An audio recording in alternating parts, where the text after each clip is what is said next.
I authentically believe that your brain is amazing and can continue to heal with the right input. I know that I have gone to extensive continuing ed, and I know how to treat a stroke patient very well. And I believe that I can set up the environment, both external and as much internal as I can affect, to help you optimize your healing potential. And so when I start talking and doing things and watching my patients and really observe their emotional responses to what I'm doing, their physical responses to what I'm doing, they start to feel differently. And they oftentimes will say, why hasn't anyone done this before? This is the Recovery After Stroke podcast with Bill Gasiamis, helping you navigate recovery after stroke.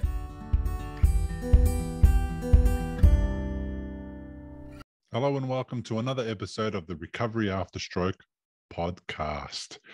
Recently, Spotify released a new feature which allows people to now rate their favorite shows in the same way that the Apple Podcast app allows it. So if you're an Apple Podcast app kind of person or a Spotify kind of person, please go along and leave the show a 5-star review. If you think it deserves it, that is. I'd love it if you left the show a review, because this will help the show rank better on search engines, and it'll help newly diagnosed stroke survivors find the show better, quicker, easier, and it could make a massive difference in their recovery. So go to your favorite podcast app now and share what the podcast means for you. It really will make a huge difference, and it will help people in their stroke recovery. Now, this is episode 192, and my guests today are Marabeth Quin, whose daughter had a stroke when she was 19, 10 years ago, and who decided that there was more that could be done to support her daughter's recovery that other therapists were not doing. And my other guest today is Danielle Stoller, who was an occupational therapist who almost walked away from the profession until the fateful day when Marabeth walked into her practice. Ages later, together, they created expandedpractice.com, an organization that teaches physical, occupational, and speech therapists to start utilizing the power of positive mindsets and expectations in the recovery process so that they can connect with their patients on a more significant level and help them reach greater recovery potential. Expanded Practice is passionate about improving the rehab experience for patients and therapists so that both thrive and achieve the highest possible outcome. Now, if you're in therapy right now and listening to this, or your loved one is in therapy right now and listening to this, this would be a great episode to share with their therapists right now.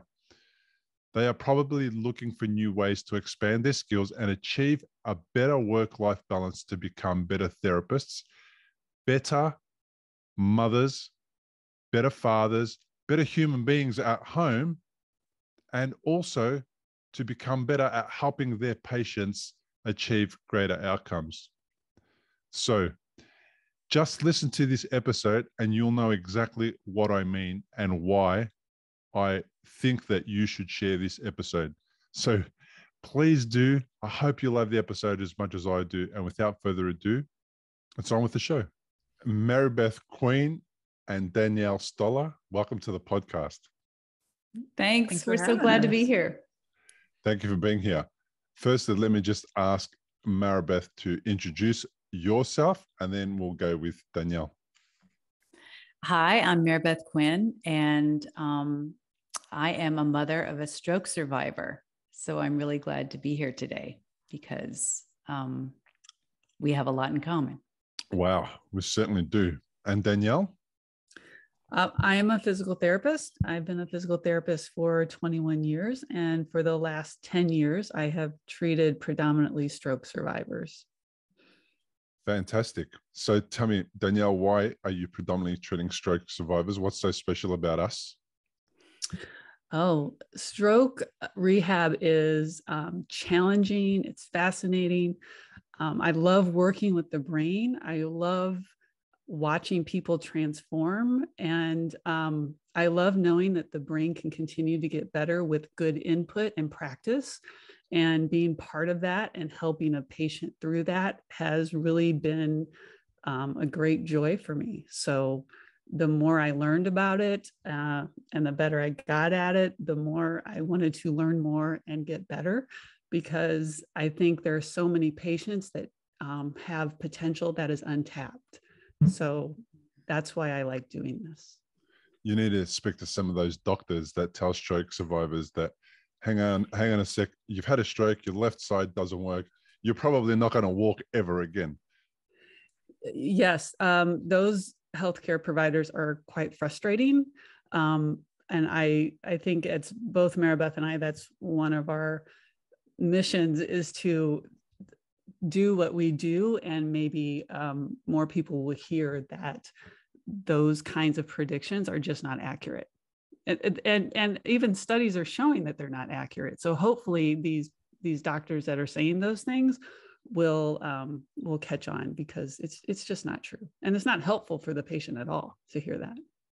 No, not helpful at all. And it could put some people in a real tailspin, and it can create a lot of setbacks early on in the process, when the last thing you need, because you've had all the setbacks already, you're in hospital and you can't feel one of your sides, or it's not working, or both sides for some people. And then the last thing you need is a doctor to come in and superimpose the negativity on already a situation that it's not that bright and positive, and it's just really challenging. And I thought, when I had my first brain hemorrhage 10 years ago, and then I had a second one, and then I had a third one.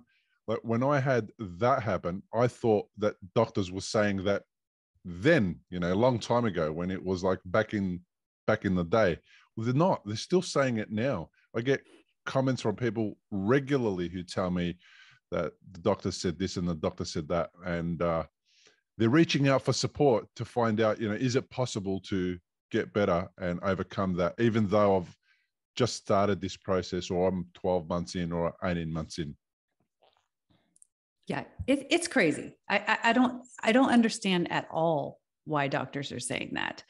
Now, I understand that they don't get maybe out in the field a lot, but there is research. And the thing about that is, so much of the research shows that when people believe that they've run out of time, then they don't act in ways that can change that. And so in a way, those predictions that they're handing out based on statistics are actually self-fulfilling. They're perpetuating people not getting better. And there is nothing at all to that time limit they give people. That has not been our experience in the least. So I'm sure we're not special in that, No, not at all. Tell me about that. Your daughter, Marabeth. Was it your daughter or your son? I forgot to ask. Daughter. Yes. Yeah. What happened? Well, it was in 2012. She was just a few weeks shy of her 19th birthday. Her name is Sophie. She was away at college. And we got a call late one night that she had fallen on a treadmill.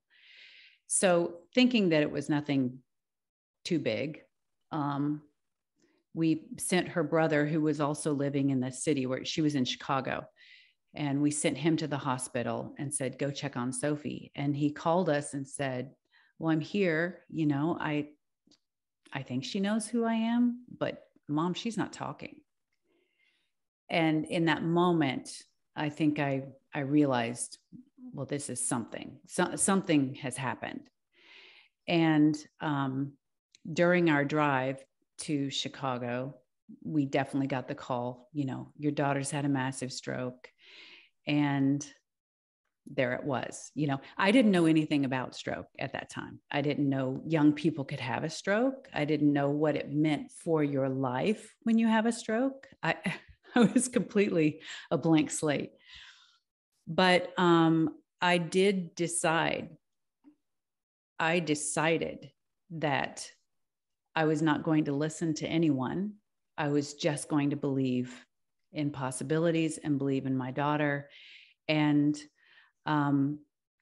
when we got to the hospital, we had the experience that you just described exactly, where the neurologist came in with all of these residents, because it was a teaching hospital. And they all asked us all these questions, tons and tons of questions. And then when they were done, he stepped up and he said, your daughter has had a massive stroke that's damaged over 80% of the left hemisphere of her brain.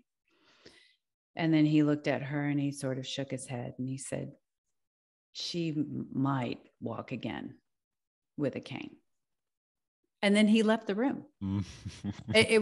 We were absolutely stunned. I just couldn't believe, one, that he was saying something like that to us. And two, I was thinking, how can you possibly know that? Why would you say that? You cannot predict the future. Why would you say something like that? That's so dismal. And right behind him, the nurse, her name was Jessica. I wish I knew her last name so I could find her. But she walked behind them, closed the door, pulled the blinds, and then came back over to us. And she said, do not listen to a word of that. Oh my She gosh. is young. I have seen miracles. I'm cringing, like it's making my blood boil. It really is. I know it happened, it happened ages ago, but it still makes my blood boil. So I had 18 months after my brain surgery, I had thyroid surgery. And the lead up to the thyroid surgery was I had the endocrinologist surgeon was going through the whole process of trying to diagnose me and etc. And they did exactly what you said. She walked in the room where there was a resident who was asking me some questions. She said, we did the biopsy. It could be cancer. She closed the door and she walked out. And the resident, the poor resident saw the steam start coming out of my ears. She started to defend her. And I said, don't defend her. I'll sort her out when she comes back. And she came back and I had to pull her aside. And I said to her, listen, we need to have a conversation about what you said and what you did when you came into that room before. It's not appropriate for you to walk in and speak to me like that and close the door after you've dropped the C-bomb. Yeah. And then she started to apologize and backpedal, and we kind of reset the whole consultation. But it was so terrible. Now, I knew I never had cancer, so it was not an issue for me. I'd been through the ringer already. Even if it was cancer, it wasn't going to be something that I was going to be concerned about with. But that whole approach, and then she said to me, what happened to your head? And I said, I had brain surgery. She goes, well, that's pretty serious. I said, that's not as serious as what you did when you walked in the room and spoke to me like that. So imagine, the Hippocratic Oath, amongst other things, there's a part in there that says, do no harm. Oh my gosh, those statements are so harmful. And then I imagine, Danielle, that you would have been seeing patients like that regularly, and now you have to undo all the stuff that's been done to them apart from the stroke that they've had. Yes. And that really brings us into what we do, is that we work with therapists to really make them master communicators so that you can navigate these psychological and emotional elements that come into play in rehab. Because a healthcare provider is seen as an expert to that patient, and what you say carries a lot of weight. And so, I can undo that very quickly, I've found, with just saying a few of the things that they've been longing to hear that I believe authentically are true. What are those things? I authentically believe that your brain is amazing and can continue to heal with the right input. I know that I have gone to extensive continuing ed, and I know how to treat a stroke patient very well. And I believe that I can set up the environment, both external and as much internal as I can affect, to help you optimize your healing potential. And so when I start talking and doing things and watching my patients and really observe their emotional responses to what I'm doing, their physical responses to what I'm doing, they start to feel differently. And they oftentimes will say, why hasn't anyone done this before? Or, they'll tell me a story like yours. And then, you just have to say to them something like, well, I don't know what your ultimate outcome will be, but I know I have something that I can help you right now. And that's what they need. They just need a little hope. They need you to nurture that hope and foster it with what you do. That's amazing. See, that's exactly what I needed. And the first hospital I was in, I had to actually gather all my goods and leave that hospital and go to another hospital, because I had, again, the neurologist would come around with all the residents that would talk about me at the edge of my bed as if I wasn't there. And I wouldn't be involved in the conversation, and then I left. And I would imagine, Marabeth, that you experienced that whole same thing, but as a parent, I would have been livid. As a patient, I was unwell and a little bit kind of nicer because they were caring for me. But as a parent, I would have been livid. Did you have that experience? Did you have the whole conversation, watching them talking about your daughter and then trying to reconcile what was happening? I was livid for the moment, but honestly, since I didn't know much about stroke, I was mostly just bewildered. Like, I honestly could not figure out why someone could think that would be helpful. Just logically, I could not figure out why. And also, how he was getting it confused with facts. Like, and that is something that I think is an actual problem. I think it is instead of facts of the case in front of you. Wow. Exactly. I think a lot of us confuse the facts and then the story we have around the facts, where we're extrapolating what we think will happen. Those are not facts, and those are also not helpful if what you're extrapolating is really dismal. Now, if what you're extrapolating is hopeful, then it's helpful. And so that is another thing that we really try to teach therapists, that we have storytelling brains. Like, we can look at a fact, but our brain immediately tells a story about it and tries to predict what will happen in the future and why it's happening and what it means. We have meaning-making machines in our head. And so patients are always trying to figure out, they're writing a story about what they think their chances are, how far they're going to get. And every person that comes into contact with them is playing into that story, is giving them bits and pieces that they will make meaning out of. And so what we really try to teach therapists is, you got to take this seriously. Every word that comes out of your mouth, it either needs to be just not only factual, but what's necessary. There are thousands of things that are true, but only some of those things are necessary to know in the moment, and only some of them are actually serving the patient. And so we really we sort through all that stuff, because that can get, I think, very confusing for medical professionals. They think, well, I don't want to do harm. I don't want to set somebody up to be disappointed, not realizing, because they've never been in those shoes. No. That is not the danger here, is that you're going to be hope and be disappointed. The danger is that you're going to get hopeless and you're never going to try at all. Yeah. That's what the real danger is. And so we just try to really sort that out for them. And, I don't want it to be left unsaid. Here we are 10 years later. We were told by people that Sophie had 6 to 18 months in which she would see some recovery, and that was it. And like everybody else who's been told that, talk about a stressful experience. That is, you've got a ticking clock in your head all the time. But here she is 10 years later, and she is still gaining ground in all areas. She walks beautifully without a cane.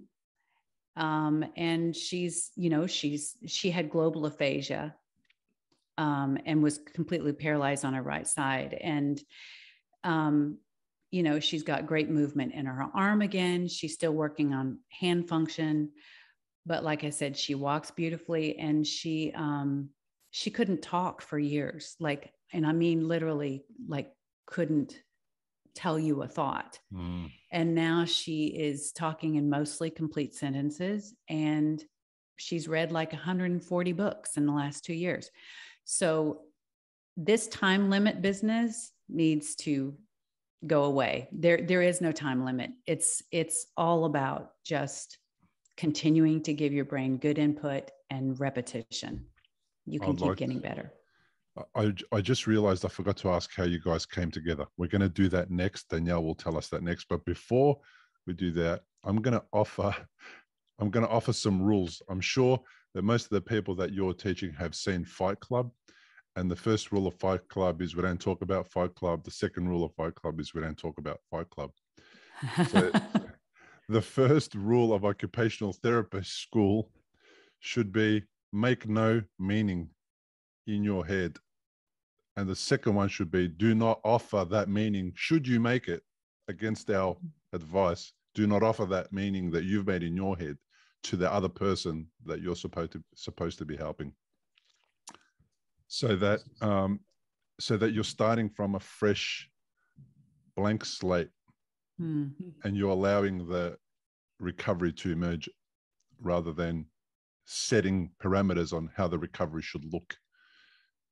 Exactly. Danielle, how did you guys meet? We met because Sophie needed physical therapy. And I think what might be kind of interesting to talk about is that when we met, I was actually quite burned out and thinking about quitting my job. In fact, I was looking for ways to quit the profession altogether because, you know, the healthcare system can be quite demanding. There are productivity expectations, there are insurance restrictions, there are all these things that make doing patient care quite difficult. And also, at the time, I was approaching patients with a very biomedical mindset, like just going, I was a physical therapist that was going to do physical things to their physical body. And I really wasn't paying that much attention to the emotional and psychological parts. I wasn't trying to affect their mindset. I realized it was at play, but I was like, that's not really my job. And then Marabeth walks through the door with her daughter, and Marabeth had this attitude. Actually, it's not even an attitude. It was a way of being, an energy. And that energy was very clear. It was full of well-being. And I felt it immediately. And I thought, wait a minute, this is affecting me. I know it's affecting her daughter. I can see how well her daughter is doing in this environment. Now I have something I can work with. How do I take what this woman has figured out how to do because she loves her daughter and put that into my sessions with all of my patients? So we started having these conversations that started as very typical family education. And then I would hear her responses and she would tell me things that she was observing. And I would go to the research and say, what can I learn more about what she's seen? And over the course of, it was several years, but we ended up creating a class and a company. Unbelievable. Marabeth, did you know, well, not did you know, but did you find Danielle easily? Was it she the first port of call? What happened? How did you get there? Well, it was totally serendipitous. We did inpatient rehab in Chicago where Sophie had her stroke. And the OT that Sophie worked with in inpatient wanted her to use a particular device, which in the big picture, she never wound up actually using. But at the time she said, I found one therapist in Nashville that's certified for this device. I said, okay, great. Give me your name. So we contacted that therapist. She became Sophie's OT.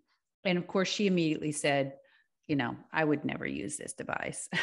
I was certified, just, continuing education, but I would never use this device. But I will treat your daughter, and I'll love treating her. And she's a fabulous therapist. And so it was through her that we met Danielle, because we were seeing another PT for just a little bit of time. And it was this OT that said, oh no, you need to use her. You need to use Danielle Stoller for PT. And it was the best decision ever, because they wound up actually treating Sophie together. Like they conferred with each other a lot. And it was so clear. Both of them saw Sophie's body not as an arm or a leg that they treated, but as a person. Like, she's a person. She needs to move like a person. She needs to express like a person. And they were just wonderful. They had amazing influence on Sophie at the time. Like I said, for years, she couldn't talk. So obviously, all of her friendships were gone.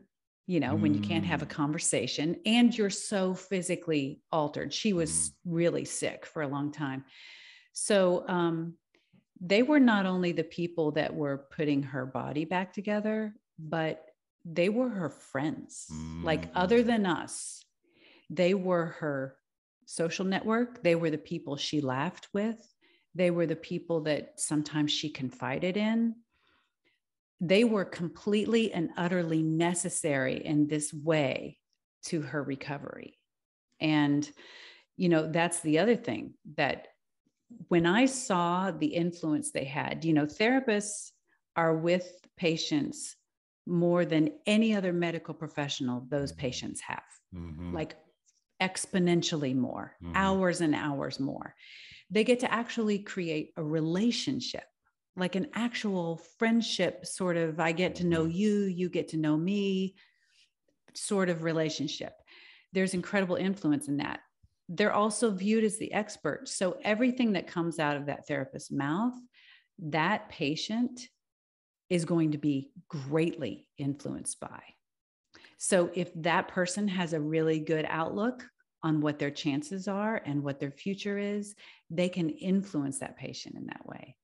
And so when I saw that about therapists, I thought, if there is one thing I could do, like make beauty out of something painful in the world, it would be to let every therapist know the incredible position that they're in.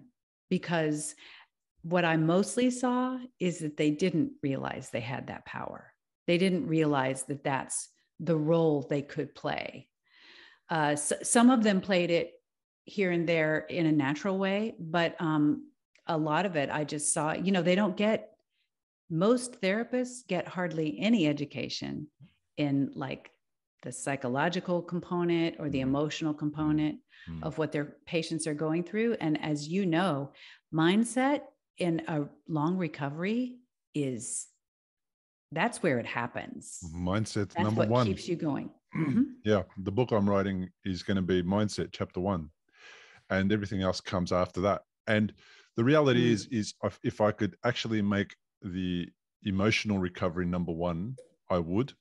But you can't reach people at the emotional level in the Western world. You have to reach them and convince them at the head level, and then bring them to have the emotional recovery and convince the head that it's okay to have an emotional recovery as well.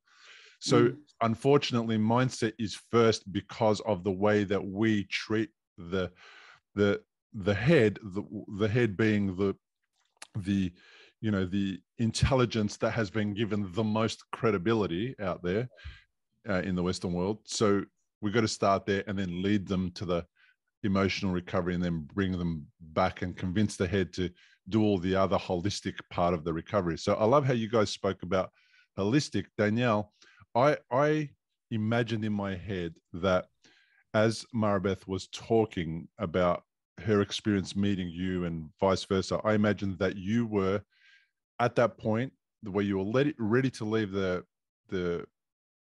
your work because you didn't realize that you had the capacity to really make such a massive difference, and that you played so many roles for these people, that you were actually their friend when they were spending so much time with you, because they had lost friendships and all that kind of stuff. Is that accurate? Did you not see yourself as playing that important a role?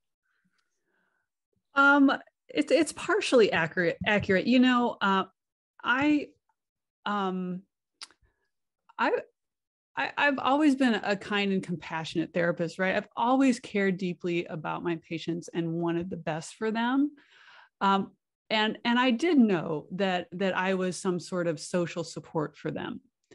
What changed in me was I didn't know that I could intentionally affect these things to help their physical body recover. That was the missing piece. It was like I did this physical stuff and I was nice. But what I didn't realize was, because we believe and expect certain things, our bodies respond in certain ways. And I didn't realize how stress was contagious and how emotions were contagious and how I could impact my patient's physiology by my state of being. So when I started recognizing that, then I realized there's two ways I affect my patients. It's with my clinical skill, and it's with human presence and connection, and both are going to affect their bodies. And that just made my job that much more meaningful, and it made my connections stronger with them. And influence greater. Yes. And your job easier. Yes.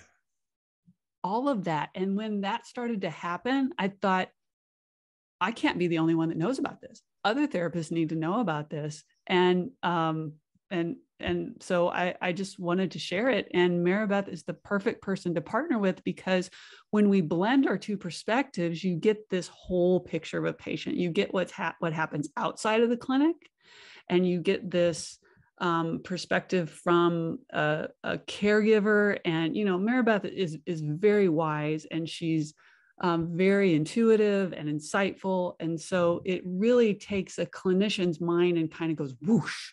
Let's look at this other part too, and it benefits everybody. First, a couple of horror stories from my perspective, because you're describing the gold standard, the real gold standard of how people should be cared for and how you need to approach caring for people. Mm-hmm. So I'm in rehabilitation, and I'm in there for a month, and nobody has realized that I am there. They need to connect with me. I have no social contacts. I'm only seeing my family when they come, as often as they come, all that type of thing, and I'm stuck with them. So my communication, my attempt to, as you can tell, I'm very chatty. I love a chat. My attempt to be this way with those people who I imagine were inundated and overworked wasn't working, and I was feeling lonely and on my own, and all the usual things that people feel when they're isolated, especially after a stroke. Not that I was too upset or distressed or depressed about the fact that I couldn't walk. I was just after, I was just a week out of surgery, so I wasn't my best self. Nonetheless, there was a situation where there was another lady who had come in, and I imagine that she was completely unable to move any of her body, and she was there for rehab. I suspect now that she probably had locked-in syndrome or something like that. So she was soiling herself. And they were going through the process of cleaning her a couple of times a day at least. But the thing they were doing is they were not moving the bin that they were putting all the soiled goods in from the corridor outside of her room and outside of my room. And all they had to do was take it out to the area that was allocated for that outside of the actual hospital. And I would ask them to please remove that there, because I've got to smell the soiled goods all day, every day when I'm in my room, and therefore I'm not staying in my room. They couldn't move it. They wouldn't understand. And I had to get to the point where I had to go to reception at lunchtime and invite them into my room to have lunch with me. And they wouldn't come. And they said, well, we can't do that. I said, well, no, you need to come, because you need to come and understand how I'm having to experience lunchtime in my room with that bin outside my door. Anyhow, that was kind of the last straw, and that made that happen. And I got that over the line, and it was days of arguing and fussing when what I should be doing is learning how to walk again. Yeah. Yes. Not telling them how to do their job. So there was that. Then another time, this is a better story. We're in rehab, and I've got my hand in the rice trying to find the pen lid and, you know, the ball bearing and all the different things, and label them and tell them what it is before I pull it out and identify it. And while I'm doing that, there's a gentleman in a wheelchair who also had a stroke. I've named him Ivan. I don't know if it was his real name or not, but I don't know his name. And I did a whole presentation on this for a group. And Ivan was looking at his hand and saying, "Come on, you bastard, move." And it wouldn't move. And he had a toilet roll, an empty toilet roll, and he was supposed to pick it up and then put it on the other side and settle it down without falling over. And he was calling it a bastard, and his hand wouldn't move. Now, I'm a coach. I've been a coach before I had the stroke. I'm a coach now. And the coach in me, with my hand in the box of rice, said, "Hey, Ivan, if your hand moved, what would it be?" He goes, "It'd be my friend." I said, "Right. So call your hand your friend now, pretend that it has done what you wanted it to do, and see what happens." And sure enough, Ivan goes, "Come on, friend, move." And within 1 second after, he picked up the toilet roll, he put it on the other side, and he let it down without it falling. And everyone went nuts. Everyone did that. Oh, I did that. Everyone did that. But I think the therapists missed the real thing that just happened. They missed it. And of course, I wasn't in education mode beyond that thing with Ivan. I was just, we got a result. Call it your friend from now on, Ivan, and hopefully things get better. And then I didn't get to see him because I left a month earlier than I was meant to leave. I was booked in for 2 months. I was only there for a month. Hopefully I had done enough for Ivan to take the mantle and to take the baton and run with it, right? So I'm very passionate about this topic, as you can see. Like, I'm fully aware of how you're impacting my recovery, how Ivan's impacting his own recovery, how I'm impacting my own recovery. And I'm going through this process of trying to affect change in this way. And one of the most amazing things to come out of my stroke is that I get a phone call from one of the local universities, Australian Catholic University, and I'm asked to do a presentation every single year to the third-year occupational therapy students about my experience with occupational therapists and what they could do better. Oh, how wonderful. Right? So you can see how this episode for me is going to be the most necessary episode. We don't get enough of them, to get it out there, to share these stories, because I know that people are watching and listening now and going, "Oh my gosh, I wish I found these ladies. I wish I went through this therapy. I wish the therapists that I was with learnt the things that these guys are talking about." And I hope that this episode gets shared through to occupational therapists all over the place. That's how passionate I am about it. Yes, I totally agree. If you've had a stroke and you're in recovery, you'll know what a scary and confusing time it can be. You're likely to have a lot of questions going through your mind. Like, how long will it take to recover? Will I actually recover? What things should I avoid in case I make matters worse? Doctors will explain things, but obviously you've never had a stroke before. You probably don't know what questions to ask. If this is you, you may be missing out on doing things that could help speed up your recovery. If you're finding yourself in that situation, stop worrying and head to recoveryafterstroke.com, where you can download a guide that will help you. It's called 7 Questions to Ask Your Doctor About Your Stroke. These 7 questions are the ones Bill wished he'd asked when he was recovering from a stroke. They'll not only help you better understand your condition, they'll help you take a more active role in your recovery. Head to the website now, recoveryafterstroke.com, and download the guide. It's free. So tell me about that first course that you guys developed and then started teaching. How did that happen? Well, it was actually just the evolution of so many conversations that we had had.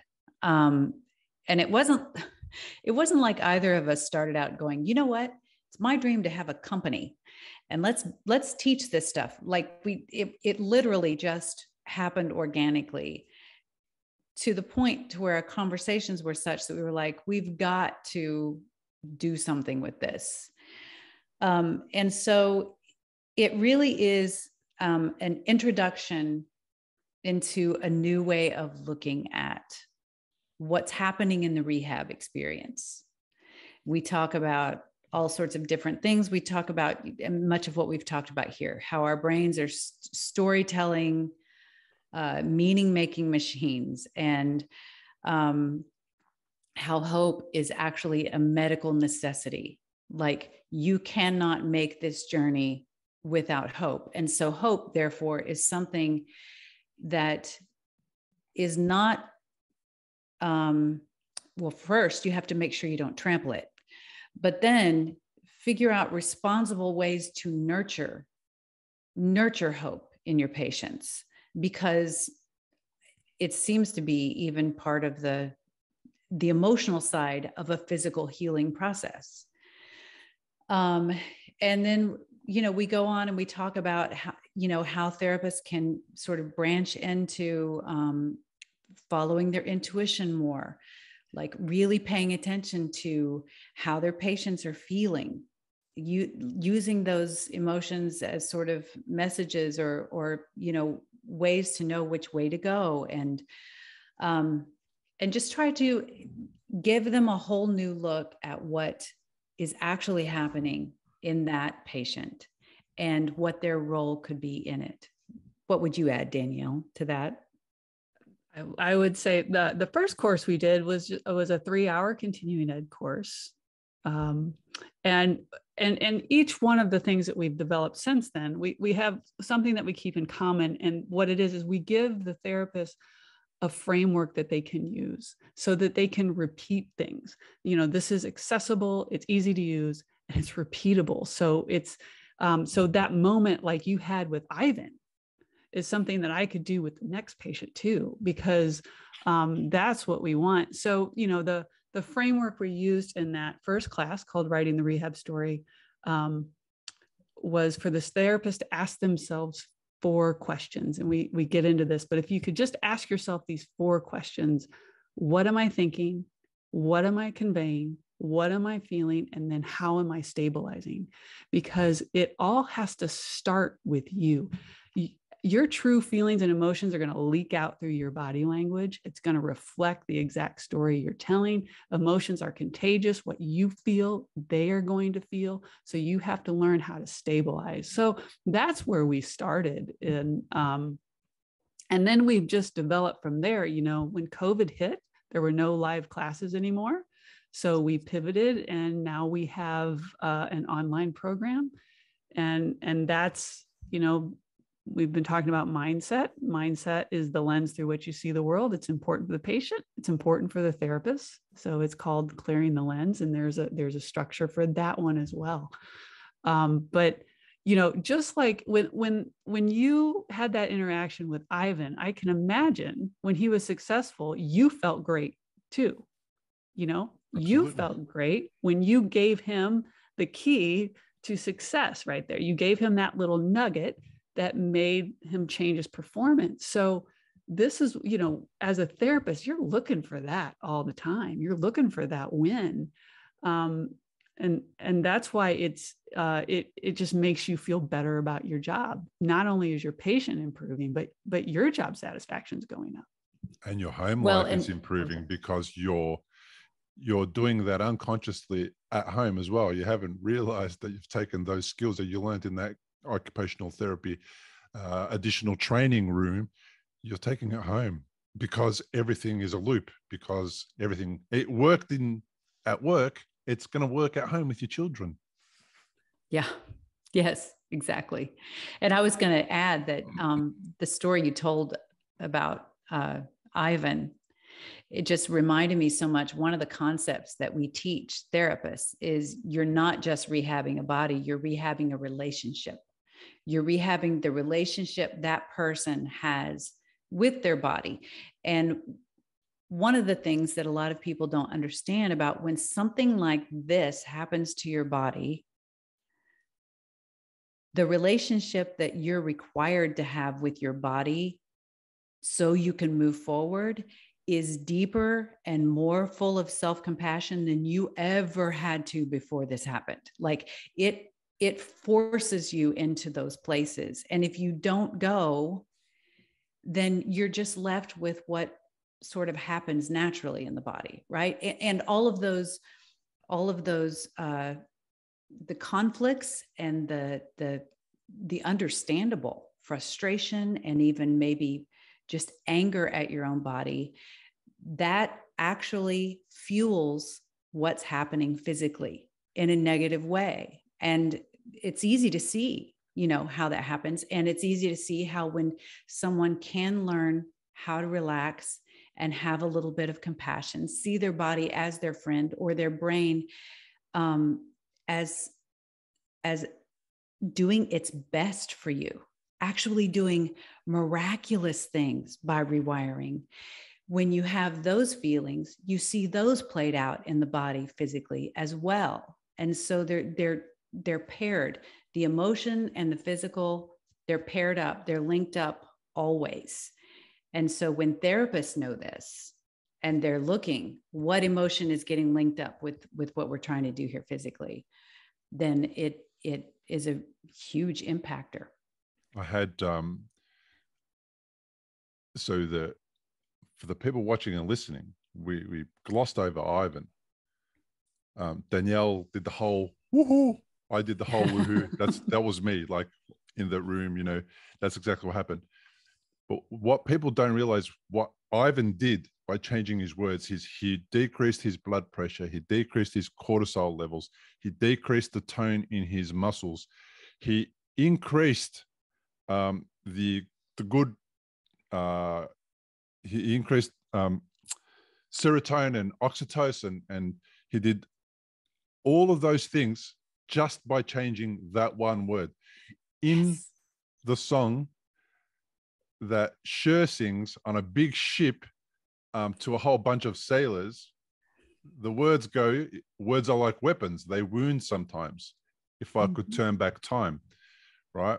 And it's really important. That's what it is. Words are like weapons, and and that doesn't make me perfect. The fact that I know that doesn't make me perfect. It doesn't mean that I speak properly to my spouse and my kids all the time, but it means that I'm aware of that and I can go back and undo the harm that I've done at the time. I can undo that because I'm aware of that, and I can go and apologize, and I could try and make it better next time by not speaking that way. But then also, so many stroke survivors that I coach, I'll say to them, would you speak to your best friend the way that you just described yourself? Honestly, would you say that to somebody else? And they would say no. Why wouldn't you say that to that person? Because if I said that to that person, they would feel like this, and this would be that experience. And I said, well, how do you think you're making yourself feel by speaking to yourself that way? And by talking to yourself in such a negative way that your body let you down. Your body didn't let you down. Nobody let you down. This is life. Life happens. And what you have to do is you have to find a way to get back to life, whatever that is going to look like in the future, we don't know, but it's your responsibility to take, nobody else's responsibility. It's not your body's responsibility. It's your responsibility to take. You're the one that can take the first next step towards your recovery, towards healing, towards where you want to be in the future. Nobody else can do that. Danielle, Marabeth, you guys are just the vehicle for guiding where the path leads, because you guys are on the right path to recovery, and you're supporting occupational therapists and other practitioners to go down the same correct path with their clients, rather than leading them down some garden path that ends up nowhere. So that's the whole holistic. That's what we talk about when people hear about, that overused word holistic, and they don't even know what it means. It's a holistic recovery. It heals mind, body, soul. And then in order to do that, we have to change our behavior. We can't just do that by turning up to the problems that we have in the same way that we created those problems. That we're just going to get more problems. Danielle is going like this, and she's going, tell me, Danielle, tell me. No, everything you're saying, it just really resonates. That's one thing that we also share with therapists, is that you're not there to fix their problems. You're there to invite them, and I'm going to make it as easy for you as possible. Like, if you were looking for your keys, what I want to do is put those keys in an empty room on a table, so you can just walk there and get those keys like that. And that's how I see my role. I'm going to do everything I can to support this healing, but you're right. I mean, it's that there's so much work that individual has to do, and they have to take that little step that's available to them, even if it's not the one they want. What they really want to do is play golf. They don't really just want to stand, but you got to stand first, and that's sometimes the hardest work of the whole thing, I think. Well, and having good communication skills to know how to help them see that playing golf has a bunch of steps in it, and standing is the first of those. Like, there's, saying to a patient, well, you can't play golf right now. This is what you have to do right now. That does not really reach in there and speak to what they're really wanting. But if you can find out what it is that they want, and help them see that everything that they're doing, they're on their way. This is part of the path that leads there. They're not just cut off from their life and everything they love, but it's a process, and they have to have that inspiring factor, because otherwise it's just too long and arduous. So if you don't have ways of talking to them that are taking their emotions and their desires and their dreams into account, then they're going to run out of fuel very quickly. Yeah, that's absolutely right. I mean, one of the best things that happened to me is one of the therapists said to me, what would you like to do? Wow, let me tell you what I would like to do. There's a whole list of things. And then she said, okay. I said, do you guys have a pool? I didn't realize when I went there that they had a pool. It took a week to find out that they had a pool. And I was like, yeah, we have a pool. I said, can I do my therapy in the pool? Because that way I'm not afraid of falling, and I can, be supported and all that stuff. And I'm like, yeah, you can. So, well, please, let's do that. Like, my gosh, I didn't know that you guys had a pool. So that was a real exciting part of my therapy, because I got to be in the pool, completely supported. And therefore, for an hour, I would forget about the possibility that I might fall over, or my legs didn't work properly, or my arm didn't work. And I would get a real buzz out of that session, and it'll be energized. And it's nice and warm and cozy in a heated pool in therapy, So I needed that, and it was great. And then I could go and rest and settle down and allow myself to imagine myself walking So I did a lot of that. I did a lot of imagining myself walking. So is there and that was supporting neuroplasticity, right? Because as you imagine yourself doing something, you're firing off the same neurons that you would if you're actually doing that. So that's awesome. The thing that people don't talk about is all the negative talk that the doctor does fires off negative neuroplasticity, because neuroplasticity happens regardless of what you do. If it's a positive outcome, you get that's positive neuroplasticity. If you're doing something negative, that's getting you negative neuroplasticity. And if you're rewiring that, that's staying there for longer, and you may not be aware of it. And then you need to change that pattern, and then you need to break that pattern, and you need to reset and do a new one.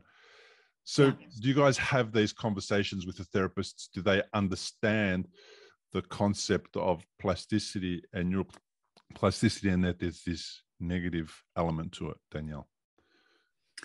Yes, that's definitely something, because, the brain is going to change with whatever input it receives, right? So when we're talking to therapists about how they're interacting with their patient, even something as small as saying to them, boy, your hand's really tight today, is that helping your cause? Now, I don't think the therapist meant to say anything negative there, or they probably weren't even thinking that that could be harmful. They were maybe just making an observation. But when you realize that you have this influence and this impact on your patient, then those kinds of things, you start to train yourself. Is this serving them? Is this serving them? Because you want everything you do. When I come in with a patient, I want every look on my face, every breath I take, every touch I do to be serving your recovery and to be pointing you towards that positive neuroplasticity. I only get you for an hour or 2 hours or 3 hours a week, whatever it is. I want to make the most of that using all of these things. So that's definitely something that we encourage therapists to become more aware of. And again, give them processes, things that they can think about on a regular basis, so that you don't have to think about it every session. It just starts becoming the way you are. It becomes you. It becomes part of your being, the part of the way that you turn up. There's those people who turn up to a party and bring the mood down. And then then there's the life of the party, the person that walks in the room and the party just goes off to the next level. And it's like, yes, I want some of that, bottle that, sell that, and hand it around to all these party poopers. Right. How do you guys go about encouraging therapists to look after themselves? Because therapists do a lot of looking after other people, and I imagine some of them miss the cues to look after themselves. Well, one of the things, and I'm sure Danielle has some ideas on this too, but one of the things that we clarify is that the best way to fight something like burnout, let's say, is to thrive. Figure out what is going to make you thrive in your career. And what we have found that people really begin thriving when they learn productive ways of thinking about what they don't just take the definition of what their profession has come up with for them, but they make their own, and they make sure it aligns with what their intentions were when they chose this career. And also when they learn how to effectively connect with another human being, like really see them, really get to know them, really be present and in the moment. Because when you're doing those things, our brains they're designed to connect. We're wired for it. And so when you are really doing that, as you're doing your job, you are automatically going to be happier in your job. You're going to get better ideas. The vibe that you're going to be passing on to your patient is going to be good. It's going to feel good to them. It's going to be healthy. And you're going to go home at night feeling like, when you are like that, you're going to have moments with your patients in which they say something and you have that perfect opportunity to say something like you did with Ivan. You have that perfect opportunity to say that thing and you see something change in their mind or their heart. And you get to go home that night and think, wow, I did that. Because those pivotal things, and this is what I've realized with Sophie over all these years, she has people that have worked with her body laboriously for hours and hours, and that is entirely necessary. But the pivotal moments, the moments where she was feeling like I am tapped out, like I'm feeling done.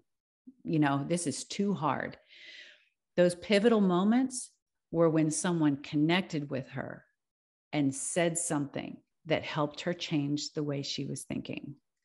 And then when her mind opened up a little bit, then everything else happened. Like she had more energy. She had the will to go on. She had a better connection with her body, and all those things happen naturally. So when you're on the other end of that and you're the person that gets to say the thing, you do go home at night feeling like you thought you might when you chose that career. But what would you add to that, Danielle? I'm sure there's things you have to. I would say along with all of that, the connection is so important, but you really do have to train yourself to come into the present moment, because the healthcare world for many people, it is an environment of chaos, and it's very busy, and you have all of these expectations, and it's so easy to get lost in that. And, now I treat private clients in a cash-based practice. And so I have much more control of that. But I remember times when I was thinking, oh my gosh, my patient, I really need them to cancel so I can get something done, and so because I was so behind on paperwork, and that's not what I went into this for, I was, so when you can learn to train yourself to come into the present moment when you're with your patient, that makes a huge difference. You're going to make that connection. And then again, like you were saying, Bill, it carries over into other aspects of your life. So whatever that is, if you do yoga or you run or like I do Qigong, whatever that is, to make sure that you're building in times when that happens outside of work too, because it is a practice. Our brains, they go and go and go. So it really is something you have to intentionally do. I love what you said, that it's a practice, and you can practice it. You can practice every day doing all the wrong things. Mm-hmm. Yeah. Or you can practice every day doing all the supportive and helpful things, supportive Absolutely. To you and to everybody else, or unsupportive to you and everybody else. And if you're going to work every single day and you're feeling like things are not going well and you're not happy, it's because you've practiced that so much. You're so good at doing things so terribly wrong, or so, in a way which is not supportive. You just become really good at it. That's all. So now you have to learn some new skills and learn how to become really good at doing amazing things that feel good for you, have good outcomes for your clients, and make make it all worth it, rather than the opposite, and make you want to go to work rather than make you want to have your clients cancel on you. Yes. Which that's a first, having to hope that your clients cancel. That's a first. I love it. Tell me about a couple of the courses. What are they called, and who are they intended for? Well, we have our flagship at this point is a 30-day immersive course that we have. It's called The Indispensable Therapist, Clearing the Lens. I think Danielle mentioned it just a few minutes ago, but it's 30 days. There's digital content, and every week we meet with the therapists.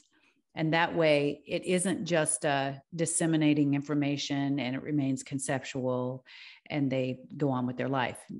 In this course, we hash through the information together. They experiment it or observe it in their practice. They come back to us. They talk about their clinical problems.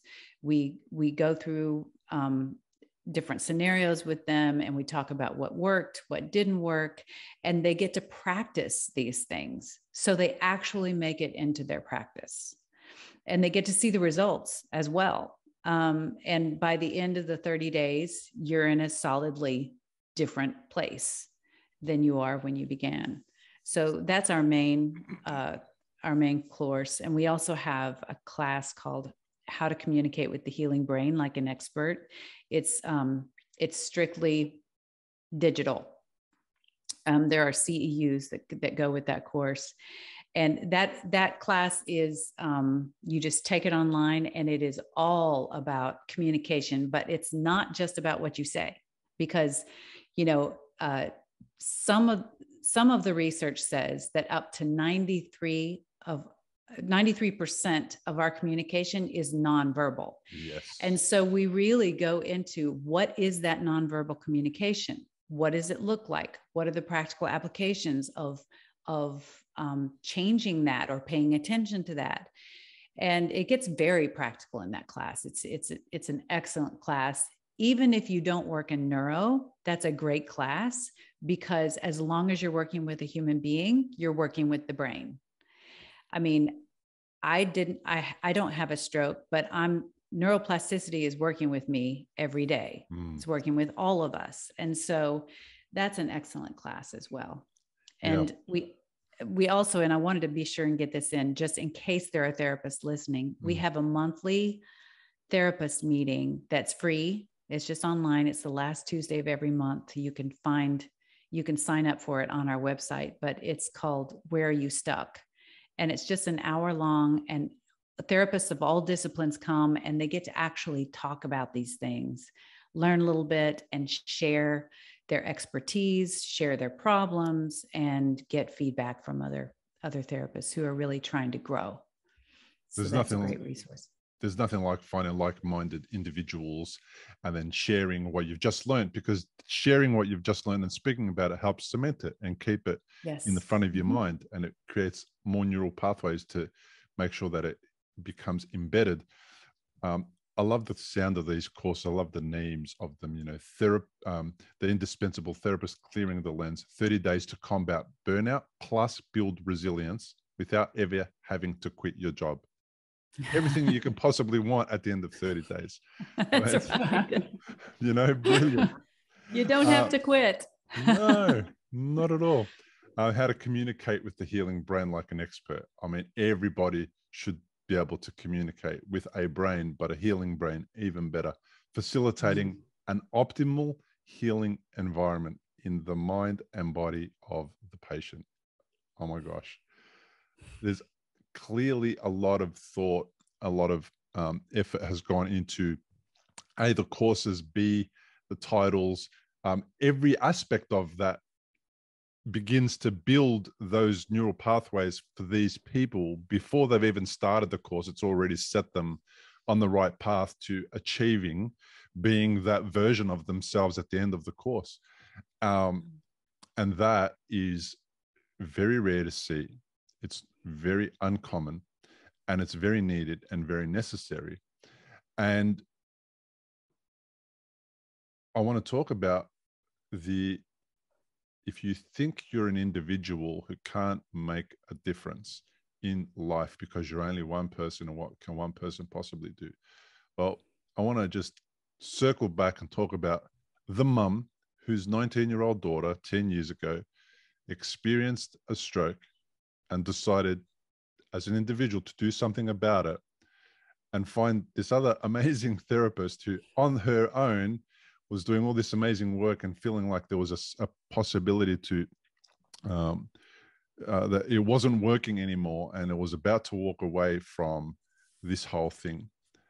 And now 2 individuals are changing the lives of so many individuals because they're working with the people who are then influencing even more individuals.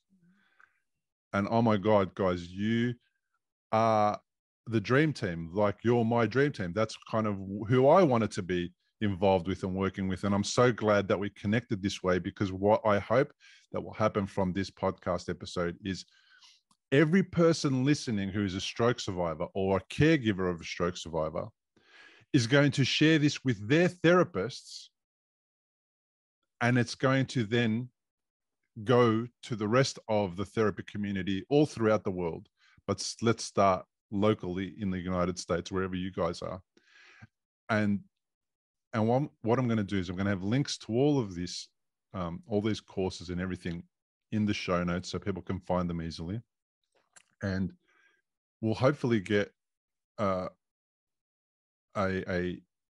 spike in interest from people who are therapists who are looking for new ways of doing things so that they could feel better about their jobs, better about the work that they're doing and the importance of the work that they're doing, and then make a massive difference as an individual to a whole bunch of people that they've never met before. Can you tell I'm a fan? I was just sitting here thinking all I want to say is thank you. And I don't think we could have received a better endorsement. And it means a lot. It means a lot coming from someone who has been through a stroke, because you have a very unique perspective. I have not been through it. And even though Marabeth has been very close to it, she hasn't either. So we appreciate that coming from you.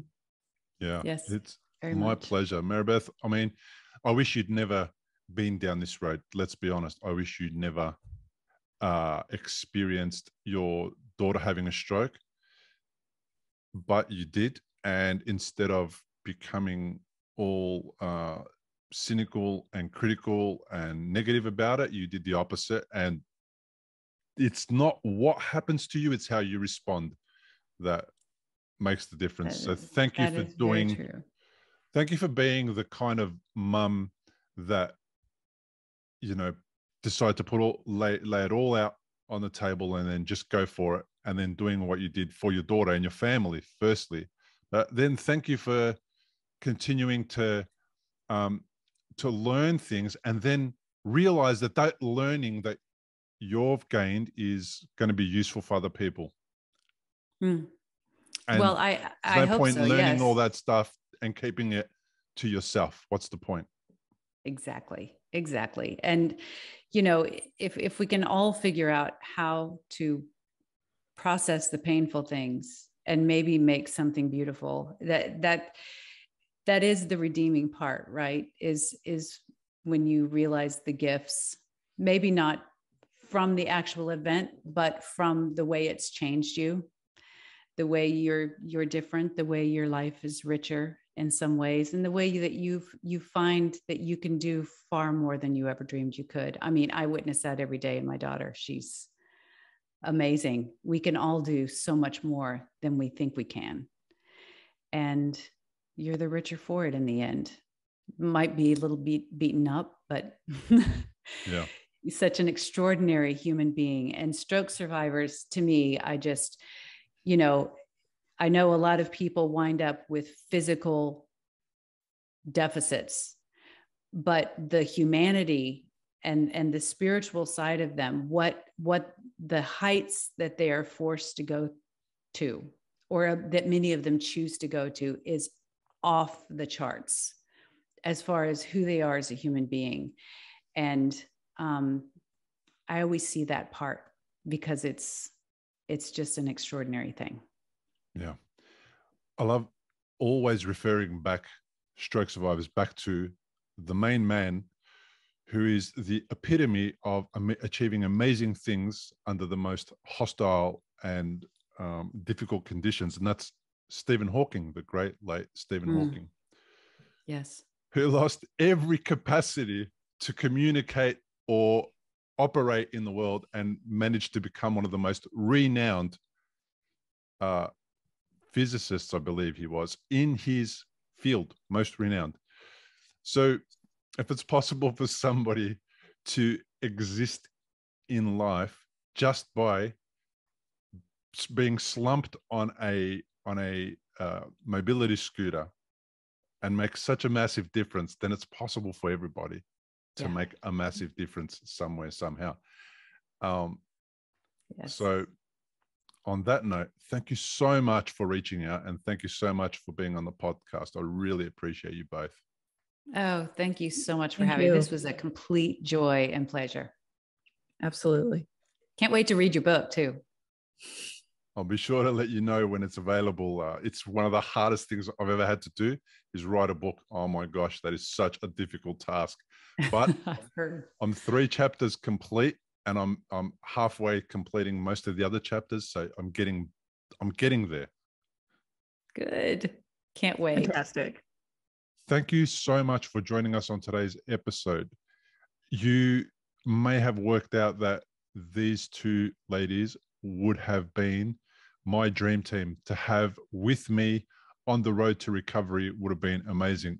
And even if they weren't there directly, but if they had impacted my therapists in a positive way, like they do all the therapists that they support and help, that would have made a massive difference to my recovery. So that's why I'm bringing you this episode, because people out there need to know about these 2 ladies. They need to know about expanded practice, and they need to learn a better way to go about supporting the people that are doing it tough, recovering from serious life-threatening illnesses, and are in rehabilitation to get back to some kind of normal life.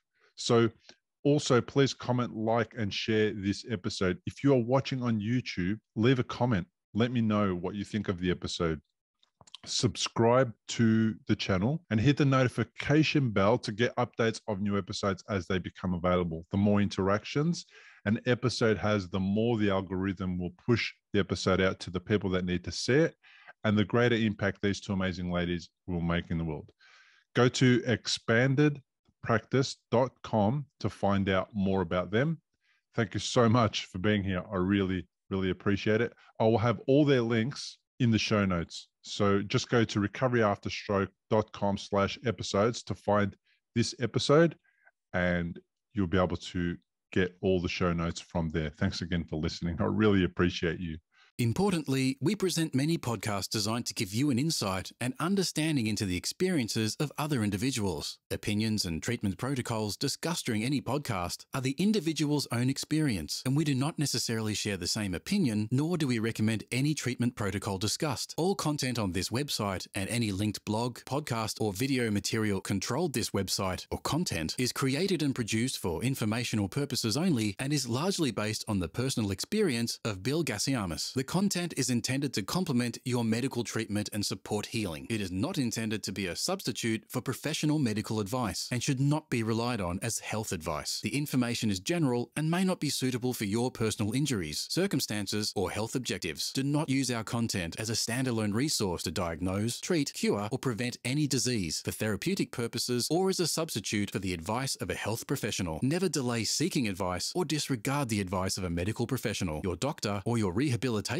program based on our content. If you have any questions or concerns about your health or medical condition, please seek guidance from a doctor or other medical professional. If you are experiencing a health emergency or think you might be, call 000 if in Australia, or your local emergency number immediately for emergency assistance, or go to the nearest hospital emergency department. Medical information changes constantly. While we aim to provide current, quality information in our content, we do not provide any guarantees and assume no legal liability or responsibility for the accuracy, currency, or completeness of the content. If you choose to rely on any information within our content, you do so solely at your own risk. We are careful with links we provide. However, third-party links from our website are followed at your own risk, and we are not responsible